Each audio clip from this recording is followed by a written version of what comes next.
மூன்றாவது மாபெரும் உயிரின பேரழிவு, பெர்மியன் மாஸ் எக்ஸ்டிங்ஷன்.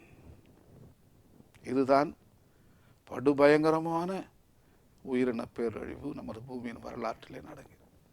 நமது ஆவியானவர் பெரிய பாடுகளை அனுபவித்திருக்கிறார், இறப்பை அனுபவித்திருக்கிறார். ஏறக்குறைய 97%, 97% உயிரினங்கள் கடலிலும் நிலத்திலும் அழிந்து விட்டதாக அறிஞர்கள் சொல்லுகிறார்கள். த கிரேட் டையிங் என்று குறிப்பிடுகிறார்கள். ஒரு மாபெரும் இறப்பு அண்ட் இழப்பு என்று விஞ்ஞானிகள் குறிப்பிடுகிறார்கள். இந்த பூமியில லைஃப் இருக்குமா? மீண்டும் ஆவியானவர் வருவாரா? மீண்டும் உயிர்கள் தோன்றுமா என்று கேள்வி கேட்கக்கூடிய காலமாக பெர்மியன் காலம் அமைந்திருக்கின்றது. சோகமான ஒரு காலம்.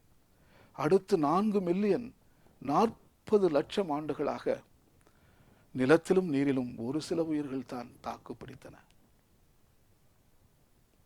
அவை அடுத்த நிலையை அடைந்தன. ரெப்டைல்ஸ் ஊர்வன. பாம்புகள், டைனோசோர்கள் கூட ரெப்டைல்ஸ் தானே. ஆமைகள் இவையெல்லாம் ரெப்டைல்ஸ். பாருங்கள்,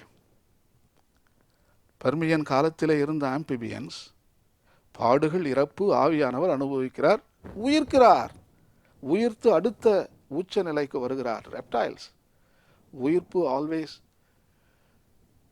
முந்தைய நிலையத்தை விட இந்த நிலை முன்னோக்கி இருக்கின்றது, சிறப்படைந்திருக்கிறது. பெர்மியன் உயிரின பேரழிவு 25 கோடி ஆண்டுகளுக்கு முன்னால் நடந்தது.